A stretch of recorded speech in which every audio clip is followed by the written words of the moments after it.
What's up, guys? So today we're going to be talking about Final Fantasy 15, and as the title suggests, this is, I'm late to the party. This game came out a year ago-ish, maybe not quite so far, maybe not quite so much, or maybe a little bit longer than a year, but it's been out for over a year. I just recently played it last week, played it all the way through, finished it, beat it, and everything like that.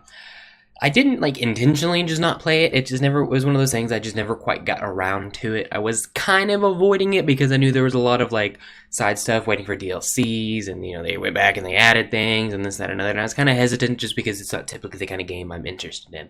Typically, when I think of Final Fantasy, and I love the Final Fantasy franchise, let me put that up as the preface. But when I think of Final Fantasy, I'm thinking of this.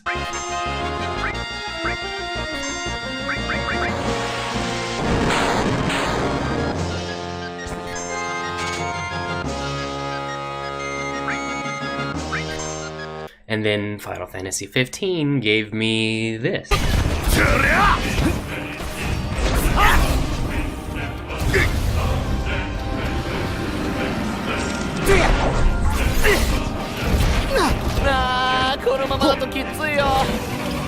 And not to say that those are bad things, or, comparing them apples to oranges or whatever and things like that, but I'm more of the traditional JRPG turn-based strategy kind of thing. So whenever I saw Final Fantasy 15, and then it's more of that action RPG, more in the vein of a Kingdom Hearts, which is totally fine. I enjoy the Kingdom Hearts games for what they are and everything like that. But that was kind of hesitant for me to kind of jump into it. I wasn't I'm really going to get into that and go play Final Fantasy. So anyway, getting into it. So first off, Final Fantasy 15, it's a good game. I don't want to make it sound like I'm hating on it or, disparaging on it and everything like that. I don't think it was quite as good as people were kind of making it out to be upon playing through it and everything like that. I was expecting the payoffs to be really up there, and we're going to get into spoilers, so just be fair warning. There's your spoiler warning now. So let's get into it. So the basic story is you are Prince Nox. You're the king, or the prince of Lucius. You come from a long line of kings of Lucius that have all these mystical, magical fucking powers, and this, that, and another with their swords and all this stuff. You are to be wed to Luna Lefray, or Defray, who is the oracle who's responsible for all this other stuff. And it's kind of been an arranged marriage for several years. And so as we start the game, you and your bros, your buddies, you've got Gladios, who's the big hulking guy with the big bustard-like sword. You got Ignis, which is the mature, the witty, the smart, kind of butler-type guy. And then you've got Prompto. And I don't want to get into Prompto right now, but Prompto is a little bit of an annoying character. So anyway, you're going from Lucius, you're going over into Altissia so you can go get married to Luna. And then on your way to there, shit happens. There's this big treaty that's supposed to be signing between the Niflheim Empire and the Lucius Empire, where there was going to be there's been a big war. I mean, I guess that's what's going on right now, but there was going to be a treaty signed to kind of put the war on hold and things like that while you're going to the wedding. And then on your way to the wedding, you wake up one day and you find out that didn't happen. While the treaty was supposed to be being signed, Niflheim came in and blew up the place, and they killed the king, your father. They ransacked everything, the place is destroyed, everyone's evacuated and things like that. And then you kind of get deterred from your mission to go see Luna to get married. You get caught up in these other things where you're going to become the king of Lucius. And there's this whole ritual thing that you have to do where you have to go around and you have to find the tombs of the dead past kings and acquire their power so you can go back, take over, reclaim the throne of Lucius, and go beat up the Niflheim Empire and things like that. So that's the basic premise of it. Obviously, as we get into further things happen and, characters reveal themselves, plot twists, and this, that, and another, as it were, in all Final Fantasy type games. So that's the basic premise. It's the story in and of itself is fine, the goal, what's happening, everything like that. I was on board with all that. A lot of the minutia of the story, I was kind of I'm not quite sure about that. Things about the whole Noctis and Luna, being this so deeply in love. And then we come to find out they've only known each other, actually known each other for 2 weeks. I mean, technically they've known each other for 12 years, but they've only met and been physically around each other for 2 weeks. Everything else has been correspondence over letter through this magical dog and everything like that. I know it's weird, but it's Final Fantasy, Japanese RPG. You get it. So that was a little weird to me. that we're supposed to really believe this connection between these two people when they don't really know each other. They've only seen each other once for like a 2-week time frame, and we don't even really see much of that in the story. There's a little bit of flashbacks to it, but you're supposed to go into the supplemental material, which I'll get into later when I have a problem with that, to really get into the deep bare bones kind of stuff of the Final Fantasy story. So moving on past that, I'm not crazy about their relationship and things like that. You can definitely tell that there was a lot of things missing from this game as you play through it, and obviously, as we all know that now, that there were things missing from it, that's kind of been alluded to, whether it's been the release of DLC and things like that, or just kind of how the development team came out. It's like, oh no, we're going to go back, we're going to fix this, we will fix it. And things got added and removed and expanded upon, but really, there's still a lot missing in the core of the game. I think it's totally fine to have supplemental material that you're supposed to go out and find more in-depth stuff, but I feel like they're using that as a crutch in Final Fantasy 15, whereas in previous games, it's like, oh yeah, all this other stuff, you don't need to know it, but if you want to know it, then it's really cool stuff. You can go out and you can go find, you can read the books, you can, this, that, and another. Whereas Final Fantasy 15, you've got Kingsglaive, the movie, you've got Brotherhood, the little prequel anime, and then you got all this other stuff that you can kind of go through. There's a lot of that stuff that is actually like really crucial, I find, to the plot of this story, especially as it pertains to our main character Noctis, his relationship with Luna, and the ultimate bad guy Ardyn. Like, you really have nothing to know about him. Like, they go very in little detail, and we'll get into that later. Moving on into the gameplay. So, as I said, I'm more into the traditional turn-based RPG, which is this one is more of an action RPG, which is totally fine. It does really well. I think the combat system is okay enough. It's kind of easily broken. There's options where you can literally like hold a button down and not take hits, and as from all that I played through, it's pretty reliable where you can just kind of sit there and dodge and weave and things like that by only holding the button, and you can hold that button and still continue to attack at the same time. So while you're still taking some hits, maybe because you're missing some of the dodging, you're still able to get hits off while you're doing around.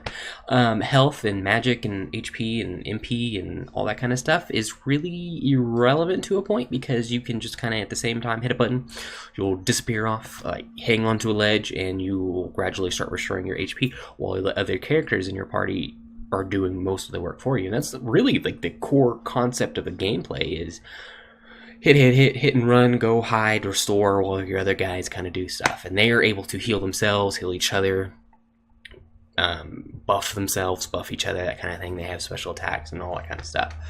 And then as soon as the battle's over, you instantly like recover or gradually start recovering all of your HP, MP, and all that kind of stuff. So it's a little weird, again, coming to me, going into a battle system, coming out of the battle system, and then having to deal with those consequences of what happened in that battle. Like, oh, do I need to heal right after the battle? Do I need to go find a town? Like, what do I need to do to get back up to full HP? Versus this game, it's not really a big deal. Like, you get in your battle, and then the battle's over, and then you heal yourself back up, like, pretty instantaneously, and then you just go along your way. Random battles are still kind of a thing. Like, you can be running out in the middle of nowhere, and then a battle will pop up, and you can kind of get into it, but you can also run away and get out of it real quick, so it's not that big of a deal.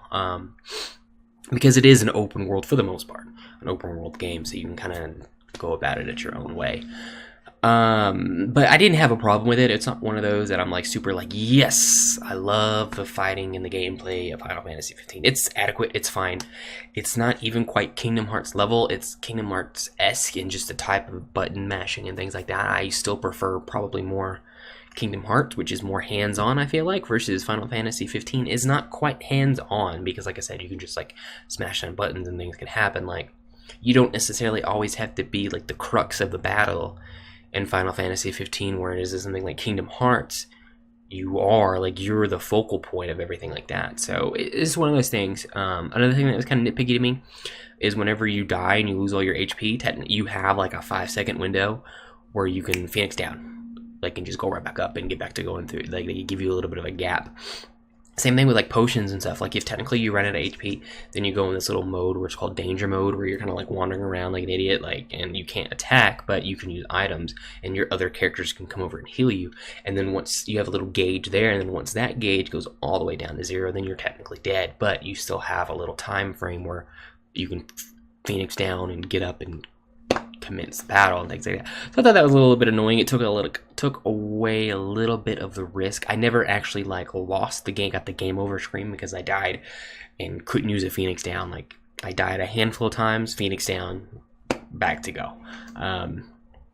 So, and then just as far as like the difficulty and everything like that is concerned, it was not overly difficult. Like, you could easily beat the game around, I want to say, like level 35 or 40. I ended up beating it at like level 55 just because I spent a lot of time in side quests and things like that. And that's another thing. There's a lot of side quest options where you can gain experience, gain money, and really outside of like selling things, that's the only way to get money in the game is going throughout the side quests and like getting the bounties and the reward for that.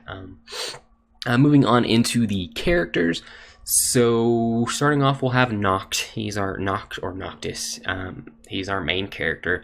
He's fine. He's super whiny, like really whiny. Like I put him on the level probably about a Tidus. Like I want to say like Tidus a little bit more actually. I mean, I just never really bought into Noct. He's fine. He's serviceable. I mean, he's not like Final Fantasy 12 bad of main character.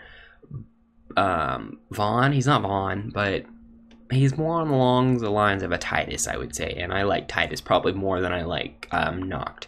And it's like, he's not to say that he's like a horrible character. He's just like, he's whatever. Then you got Gladio, like I said, he's your big tanky guy, tattooed and long hair and big and buff. He's cool.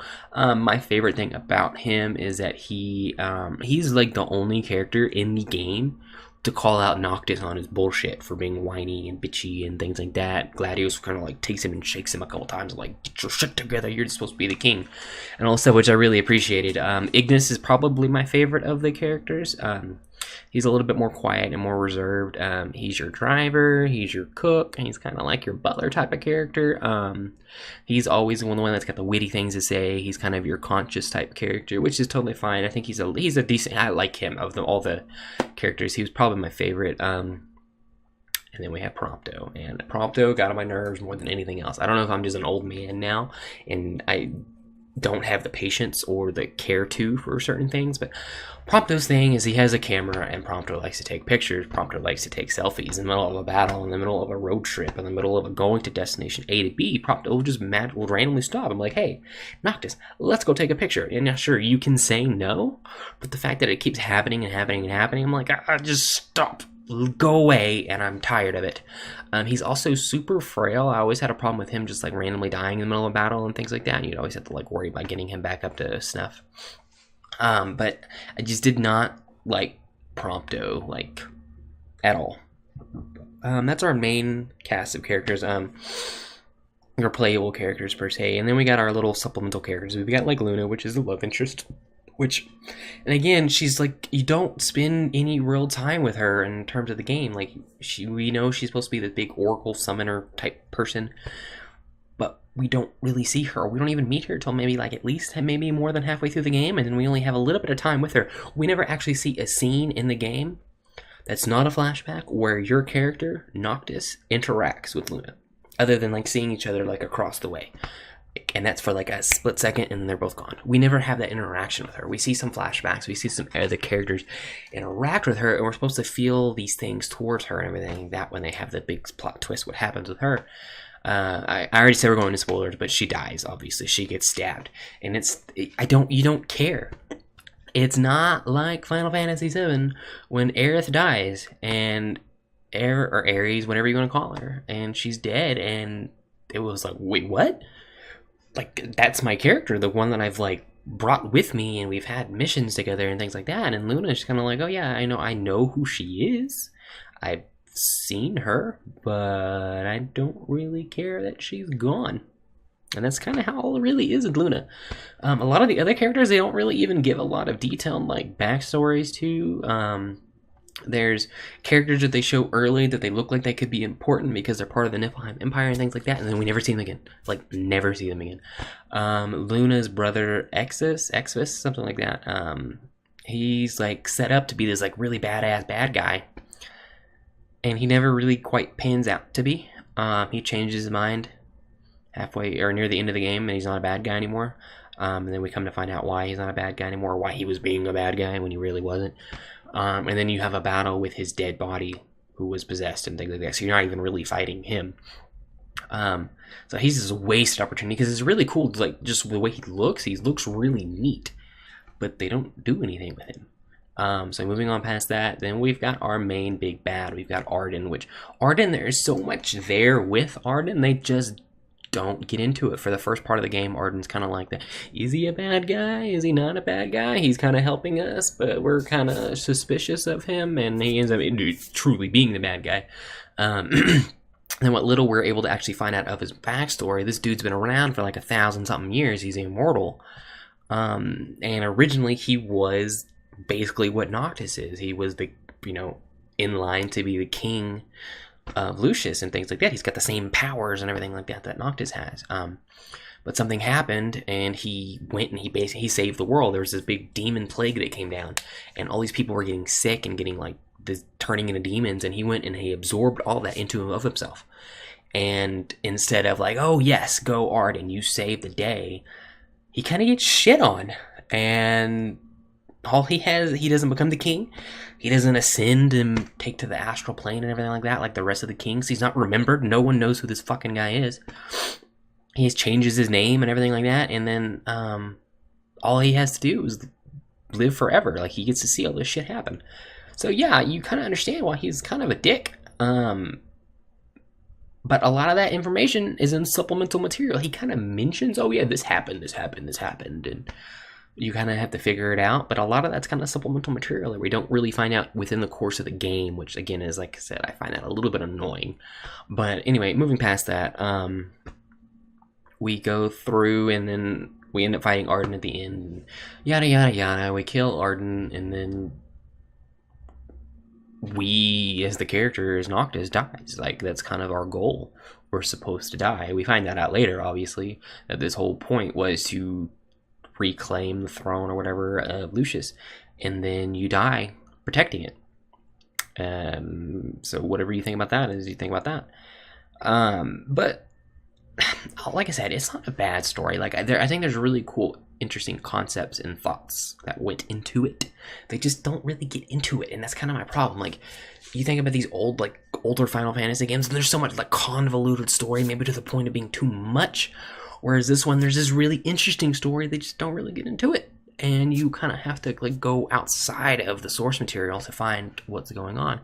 Which, as I alluded to earlier, I don't necessarily have a problem with supplemental material that provides extra information, but I feel like the supplemental material is intended to fill in major gaps in this story, and it's just kind of I'm not cool with that. I want you to tell me your story. Don't make me go find your story. Your story should be in the game.